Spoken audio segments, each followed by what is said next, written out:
କିଆଫୁଲର ବାସ୍ନା, ପାଠକା ଦ୍ରୁତ ଗଳ୍ପ ଓ ସିଲେକ୍ଟେଡ୍ ଷ୍ଟୋରିଜ୍। ବିଜୁ ପଟ୍ଟନାୟକ ଛକସ୍ଥିତ ଶାରଳା ସରସ୍ୱତୀ ପୀଠ ଶାଳା ଭବନରେ ଉପର ମହଲାରେ ବିଶିଷ୍ଟ ଲେଖିକା ରୁମଝୁମ୍ ନାୟକଙ୍କ 3ଗୋଟି ପୁସ୍ତକ ଉନ୍ମୋଚିତ ହୋଇଯାଇଛି। କିଆଫୁଲର ବାସ୍ନା, ପାଠକା ଦ୍ରୁତ ଗଳ୍ପ ଓ ସିଲେକ୍ଟେଡ୍ ଷ୍ଟୋରିଜ୍ ନାମକ 3ଟି ପୁସ୍ତକରେ ସମାଜର ସବୁ ବର୍ଗର ଲୋକମାନଙ୍କ ପାଇଁ ମେସେଜ ରହିଛି। ଯୁବପିଢ଼ିଙ୍କ ପାଇଁ ପ୍ରେମ ରୋମାଞ୍ଚକର କାହାଣୀଠାରୁ ଆରମ୍ଭ କରି ବୃଦ୍ଧ ବୃଦ୍ଧାମାନଙ୍କ ପାଇଁ ଧୈର୍ଯ୍ୟ ଓ ସହିଷ୍ଣୁତାର ବାର୍ତ୍ତା ରହିଛି। ଏହି ପୁସ୍ତକ ଉନ୍ମୋଚନ କାର୍ଯ୍ୟକ୍ରମରେ ଅତିଥିମାନଙ୍କୁ ମଞ୍ଚକୁ ଆମନ୍ତ୍ରଣ କରିଥିଲେ ସ୍ନେହଲତା ପୃଷ୍ଟି, ପ୍ରଦୀପ ଉଜ୍ଜଳନ, ଶ୍ଲୋକ ପାଠ କରିଥିଲେ ରଞ୍ଜିତା ଧଳ, ଅତିଥିମାନଙ୍କୁ ପୁଷ୍ପଚାରା ପ୍ରଦାନ କରିଥିଲେ ପ୍ରକୃତି ପଟ୍ଟନାୟକ ଓ ବିସ୍ମିତା ମହାନ୍ତି। ଅତିଥି ପରିଚୟ ଓ ସ୍ୱାଗତ ଭାଷଣ ପ୍ରଦାନ କରିଥିଲେ ବୈଜୟନ୍ତୀ ପଣ୍ଡା। ଉକ୍ତ କାର୍ଯ୍ୟକ୍ରମରେ ମୁଖ୍ୟ ଅତିଥି ଭାବେ ଯୋଗ ଦେଇଥିଲେ ପଦ୍ମଭୂଷଣ ଡକ୍ଟର ପ୍ରତିଭା ରାୟ। ସମ୍ମାନିତ ଅତିଥି ଭାବରେ ଡକ୍ଟର ଗୌରହରି ଦାସ, ଡକ୍ଟର ପ୍ରଫୁଲ୍ଲ ମହାନ୍ତି,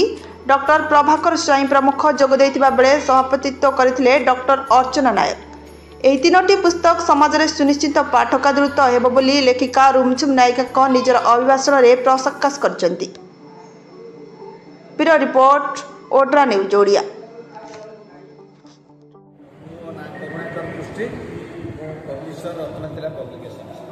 आज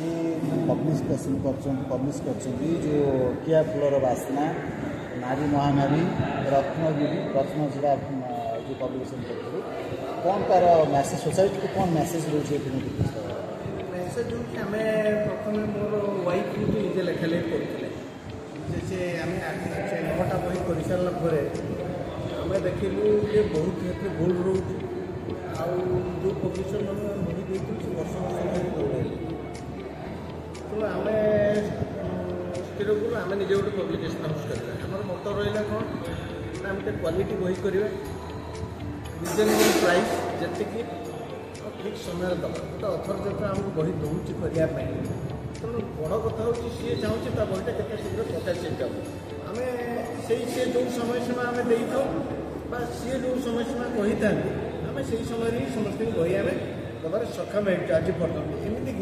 आम 3 दिन बही कर बड़ कथा हूँ अथर मैंने ये जो मैंने आम लास्ट 2.5 years आम प्राय 110 बही करूँ सब गुड़ाक आम क्वालिटी बही कर मैक्सीमम 90% बही आम इम्पोर्टेंट पेपर कर पेपर बाहर ये बही परिवर्तन जो मैडम ये जो बहीटी कियाफुलर बास्ना ये गोटे प्रेम गल्प संकलन जिते गल्प अच्छी से सब गुड़िक बहुत हृदय स्पर्शी सब मुझे पढ़ी बहुत भल गोटे से आखि गोटे गप अच्छी आप पढ़े माने बहुत माने कष्ट हो बहुत दुख हो बहुत सुंदर गप रचना शैली बहुत बढ़िया भल गप गुड़े लिखिं समय माँ स्त्री प्रेमिका भाई बापा समस्त को लेकिन ये गप संकलन बहुत सुंदर चौपटर गप सब आज का डेट्रे डिजिटाल रेज्रे पुस्तक लोकादृत डिजिटाल हेले भी आप पेपर को लोग छाड़ी पारे डिजिटाल सब व्यवहार करें कॉलेज पिला माने सेमती होते डिजिटाल लाइब्रेरी बसते बही आवश्यकता बही जो मनीष जीवन सब बड़ बंधु है बही बही पुस्तक आप ट्रेन में जातु बहीटे आवश्यकता अच्छी पढ़ाई घरे बसवे निजे भाव में पेपर पढ़े तो डिजिटाल आवश्यकता रही समाज परिवर्तन है सहित भी पुस्तक